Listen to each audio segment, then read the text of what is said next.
I was on my knees, the velvet sheets barely catching my balance as I let him ruin my throat in a hotel suite meant for my 12th wedding anniversary. I still wore the black silk dress my husband picked for me that morning, the one that clung to my waist like a memory I could not shake off. My wedding ring pressed into the back of my hand as it rested on his thigh. And while his fingers gripped my hair like a leash he never asked permission to use, I stared up at him, desperate for more of the feeling, more of the escape, more of the pain that felt like pleasure. It was wrong. It was not supposed to happen. But it did. And I let it. Now that I have your full attention, I want to take a moment to appreciate all my loyal subscribers for staying on this journey with me. Thank you for fueling this channel with your presence. To my new and returning viewers who have not yet subscribed, I want you to know that your support means the world. Hitting that subscribe button is what keeps this story-driven space alive. Drop your thoughts in the comments as the story unfolds. I want to hear your reactions, your opinions, and your truths. Let us get into the story. My name is Lena Caldwell. I am 39 years old. I live in a quiet, upscale suburb of Atlanta, Georgia. For the last 12 years, I have been married to Marcus Caldwell, a successful financial advisor who wears tailored suits, says the right things, and kisses me goodnight without ever really touching me. We were the kind of couple people envied, at least from the outside. 2 kids, a beautiful colonial-style home, brunch dates, vacations in the Rockies. But if you peeled back the layers, if you looked just beneath the polished surface, you would find a hollow silence between us that had been growing louder with each passing year. It started slowly. Missed conversations at dinner. Long stretches of nights with his back turned to me. The only time he really looked at me anymore was when we were around other people, like he had to remind them he still saw me as his. But in private, I felt invisible. Married, but alone. Then came Noah. He worked at the gym I joined last year. Tall, confident, mid-30s, with caramel-toned skin and a smile that could melt steel. His energy was different. He was not like Marcus, always reserved and practical. Noah made eye contact and held it like he was reading your soul. He flirted, yes, but not in a cheap way. It was slow, calculated. He made you feel chosen. I kept telling myself it was harmless. It was just flirtation. A woman like me, nearing 40, still having a man like him call her baby girl while spotting her squats, it was just a boost to my ego. Nothing more. But I was lying to myself. Every time he grazed my wrist, every time he adjusted my form with that firm grip on my waist, my body remembered what desire felt like. By the time our anniversary arrived, Marcus and I were barely speaking. He booked us a fancy hotel suite downtown. Ordered champagne, called in room service, and laid out a dress on the bed, a sleek black silk thing I had worn once years ago, when our sex life still had a heartbeat. I got dressed, put on the earrings he loved, even sprayed that perfume he bought in Paris 5 years ago. But when he looked at me that night, it was like he was seeing a mannequin. He smiled, said, "You look nice," then checked his phone. We went to dinner. We ate. We talked about the kids. He checked emails between courses. By the time dessert came, I was done. I excused myself to the restroom, but I never made it back to the table. I called Noah from the parking garage. My hands were shaking. I told him where I was. He did not hesitate. 15 minutes later, I was opening the door to that very suite, but not for my husband. Noah stepped in, took one look at me in that dress, and said nothing. He did not have to. His hands were on my hips before the door clicked shut. He kissed me hard, like he had been waiting to own me. I let him. Clothes came off in scattered urgency. He pulled the straps down my arms with his teeth. I felt like a woman again. I felt alive. When he told me to kneel, I dropped without question. I let him ruin me in every way my husband never dared. His voice was in my ear, rough and possessive. My wedding ring clinked against the floor as I gripped him, as he guided my head with both hands and whispered filthy promises into the air above us. In that moment, I forgot everything. The years. The vows. The guilt. All I felt was the high of being wanted again. Of being used and adored at the same time. Afterwards, we laid on the bed meant for my anniversary, the sheets tangled around us like lies. I stared at the ceiling, heart pounding, throat sore, soul cracked in half. Noah rolled over and kissed my shoulder. "You are never going back to that man," he said, voice heavy with certainty. I said nothing. But I knew in that moment, he had already gotten more than my body. He had tasted my loneliness. And that was something Marcus had not touched in years. I checked my phone. 10 missed calls. Marcus was probably pacing the hotel bar, confused, embarrassed, and still too proud to admit he had lost me long before tonight. I did not go back to him that night. I stayed. I slept in Noah's arms. And in the silence of that luxury suite, I realized the first crack in my marriage was now a full-blown fault line. But the worst part? I did not feel sorry. Not yet. Because betrayal only hurts when you believe in what you are breaking. The morning after was too quiet. I woke up tangled in the same hotel sheets I once imagined myself and Marcus lying beneath in some romantic cliché. But instead of the man I had promised my forever to, it was Noah's arm stretched across my waist, heavy, possessive, like he had marked his territory. The sunlight bled through the curtains in soft streaks, exposing every bruise, every bite, every reminder of what I had let happen. My throat was still raw. My lips were sore. But the ache inside me was worse. That ache came from something deeper than pleasure. It was guilt, and it burned like shame wearing perfume. I slipped from the bed without waking him, grabbed my dress from the floor, and stepped into the bathroom. When I looked in the mirror, I almost did not recognize myself.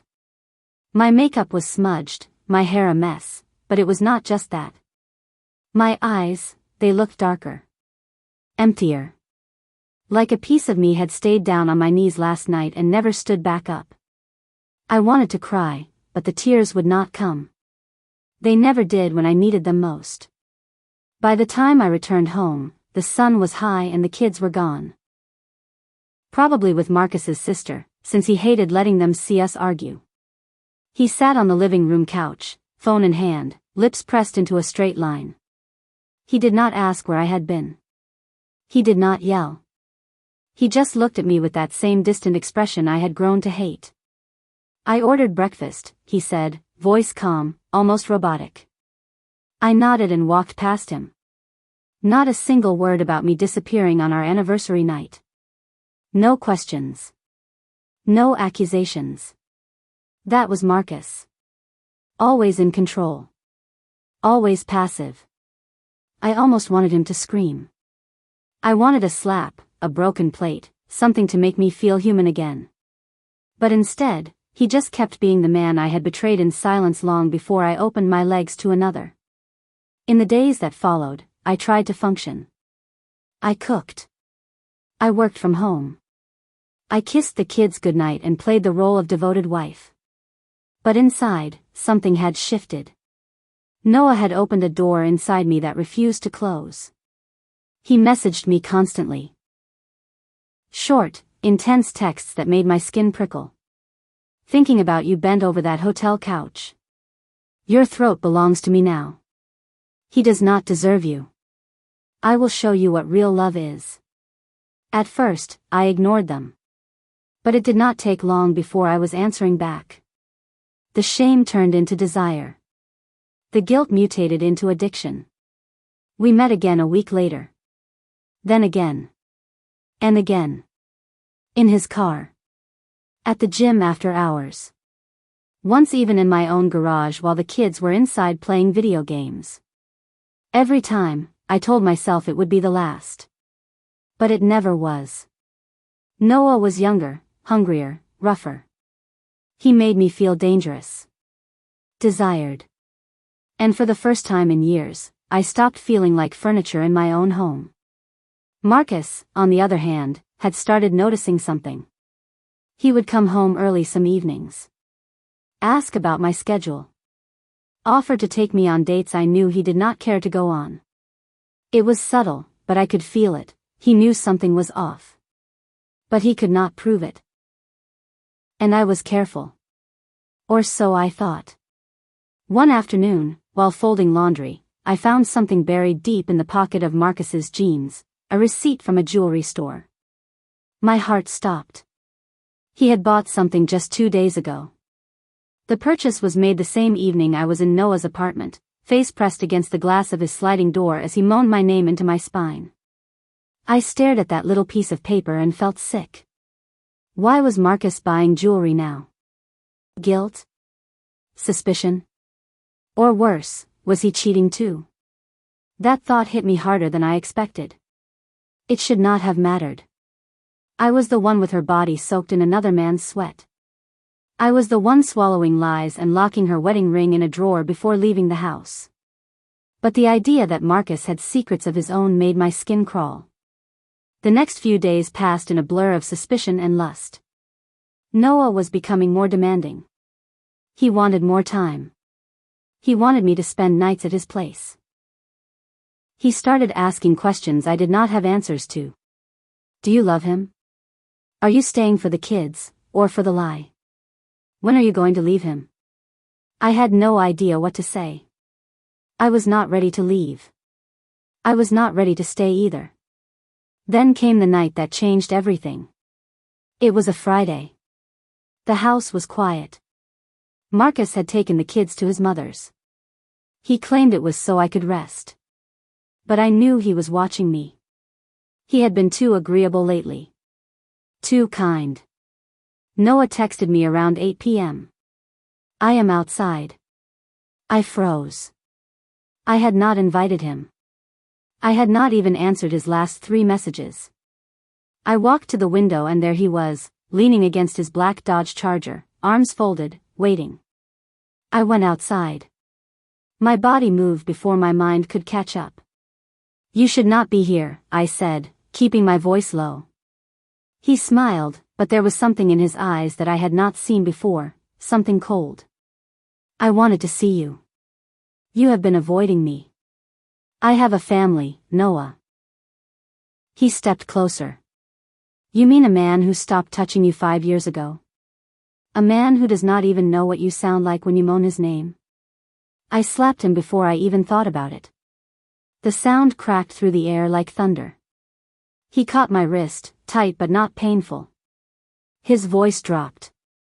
You do not get to treat me like a secret anymore. And then he leaned in and kissed me, hard, in full view of the street. I pulled away and glanced around, panicked. I had no idea who might have seen. He left after that. No goodbye. Just that look in his eye like he owned me.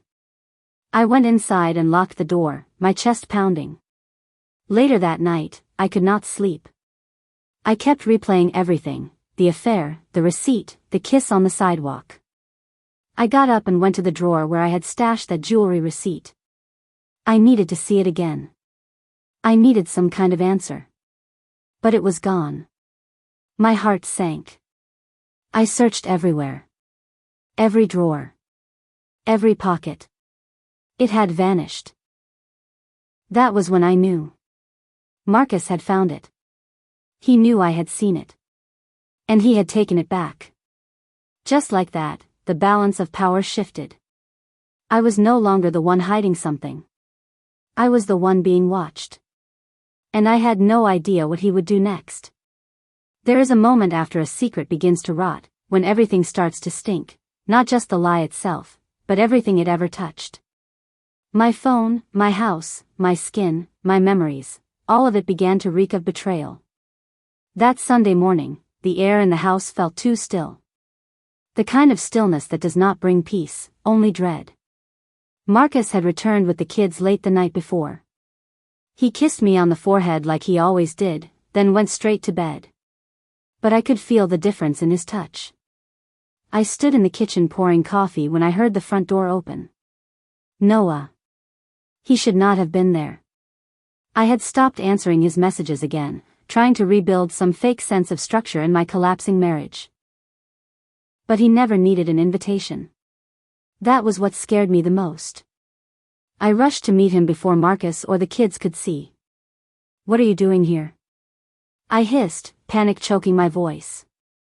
He looked at me with a bitter smile. "You do not respond. You do not explain. You act like I was nothing.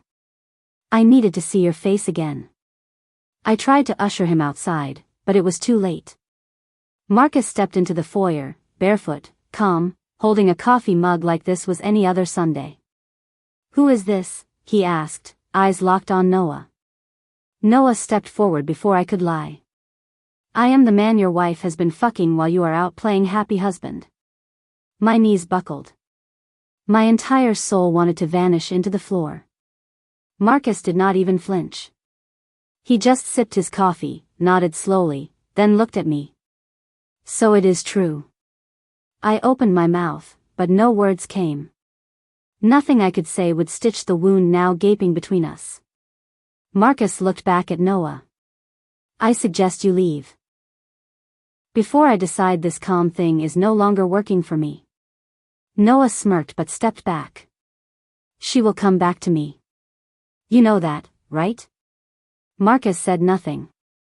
Just watched him until the door shut behind him. Then he turned and walked upstairs. Not a single word more. That silence was worse than violence. Later that night, Marcus asked to speak privately in the study. I sat across from him, hands trembling in my lap. "I have known for 3 weeks," he said flatly. "I followed you once. I saw him. I saw enough. Then why pretend?" I whispered.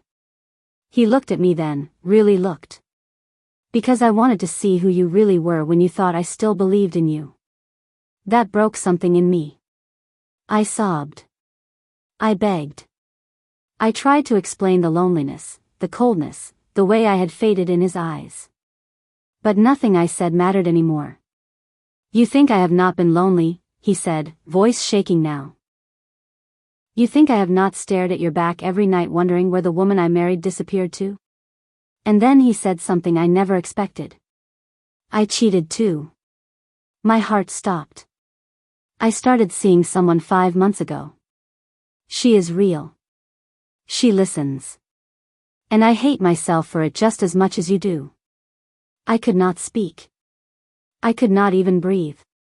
"Maybe we were never enough for each other," he said, his voice almost tender. "But we kept pretending. Now, there is nothing left to pretend." I stood and walked out of the room, tears pouring down my face. I felt betrayed. Even though I had betrayed first. That was the cruelest irony. I could break my vows, but I still felt entitled to his loyalty. For the next few days, we lived like strangers. We took turns with the kids. We barely spoke unless necessary. The house felt colder. Even the walls seemed to echo differently. Then, Noah showed up again.